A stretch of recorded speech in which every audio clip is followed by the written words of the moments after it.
묵회 서신 150 예수님의 아이러니. 예수님께서 물고기 2마리와 보리떡 5개로 5,000명 이상을 먹이신 오병이어 사건은 복음서 모두에 기록되어 있습니다. 기록을 종합해보면 그 사건이 있었던 시간은 한낮이 아닌 해가 저문 저녁이었습니다.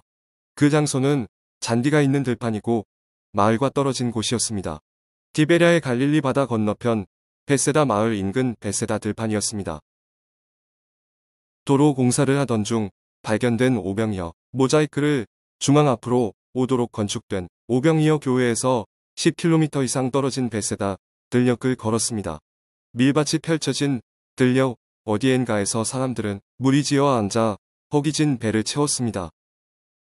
어둠이 내린 시간 달빛 아래서 떡을 떼던 그들은 서로의 다름을 넘어 식구가 되었습니다. 2000년의 세월과 함께 많은 것이 변했지만 하늘과 들판이 어우러진 풍경 그리고 부딪히는 바람은 분명 그날의 것과 다르지 않았습니다. 그곳에 서서 빵 한 조각을 떼어 나누며 그날을 떠올렸습니다. 요한복음을 따라 그날의 모습을 살펴보면 여러 가지 역설적인 아이러니를 보게 됩니다. 큰 무리가 예수님을 따랐던 이유는 병자들에게 행하시는 표적을 보았기 때문이었습니다. 표적을 구하는 이들에게 다소 부정적이셨던 예수님이 그들에게 오병이어 표적을 또 행하십니다. 표적을 본 그들은 예수님을 참으로 세상에 오실 그 선지자로 여겼습니다. 그런데 예수님은 그들을 떠나 혼자 산으로 가셨습니다. 왜냐하면 그들이 와서 예수님을 억지로 붙들어 임금 삼으려는 것을 알았기 때문입니다. 무리의 관심사와 행동은 일관성이 있습니다. 그들은 표적을 구하고 표적을 따라 움직였습니다. 반면에 예수님의 행동은 아이러니합니다. 행동에 일관성이 없어 보입니다. 그날 예수님은 왜 그랬을까요? 그것은 요한복음이 아닌 다른 복음서를 통해 알 수 있습니다. 그것은 사람들을 불쌍히 여기는 마음 때문이었습니다. 표적을 구하는 이들의 동기를 부정적으로 보면서도 해가 저물도록 굶주린 이들을 그대로 돌려보낼 수 없었습니다. 예수님은 허기진 그들을 그냥 보낼 수 없어 기적으로 먹이셨던 것입니다. 일관성 없어 보이는 예수님의 모습은 사람들을 불쌍히 여기는 사랑에 있어 늘 한결같았습니다. 그때와 같이 지금도 예수님은 우리를 불쌍히 여기십니다. 우리의 부족하고 부정적인 모습에도 불구하고 예수님은 늘 우리를 긍휼로 바라보시고 사랑으로 대하십니다. 오늘도 우리가 이만큼 살아갈 수 있음은 우리를 긍휼히 여기시는 사랑이 우리 위에 머물러 있기 때문입니다.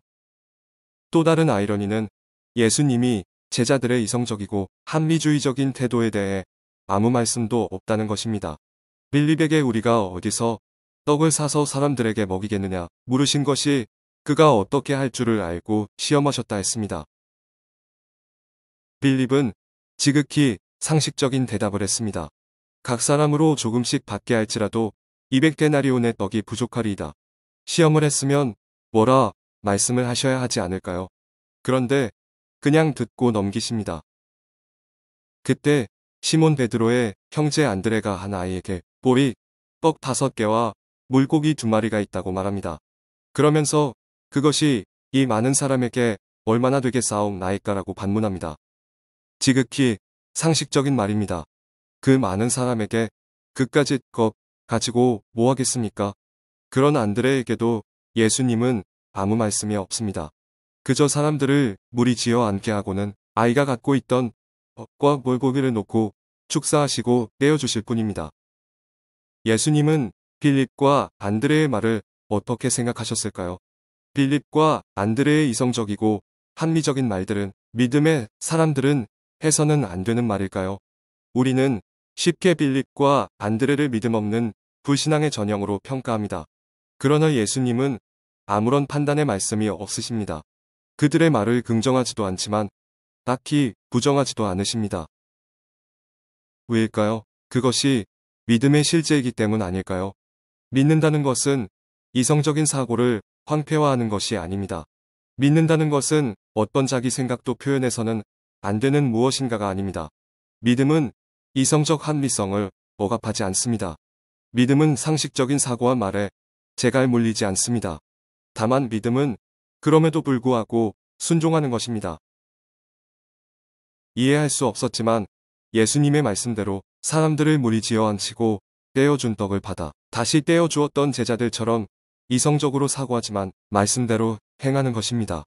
믿는 우리의 상식적인 생각과 말을 예수님은 판단하거나 억압하지 않으십니다. 다만 그래도 말씀을 따르라 하십니다.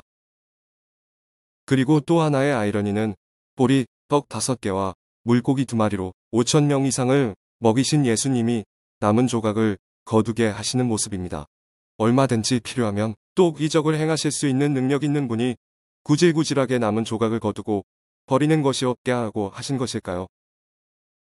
그것은 하나님의 초월적인 개입 곧 기적의 가능성을 믿는 것이 일상적인 삶을 무시하지 않기 때문입니다.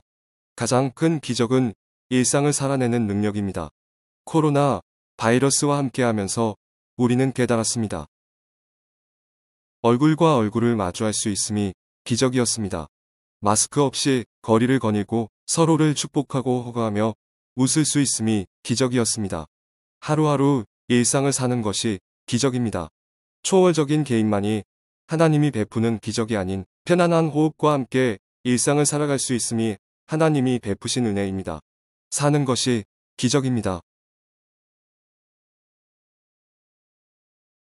사젠 겨울 우기의 끝자락 벳세다 들녘 벳세다 들녘의 풍경과 바람을 떠올리며 예수님의 아이러니 속에서 신앙의 아이러니를 다시 생각합니다. 인간의 실존을 황폐화하지 않으면서도 기적을 믿고 기적을 살아간다는 것이 무엇인지 다시 생각합니다. 2021년 1월 15일 금요일 아침 권종렬 목사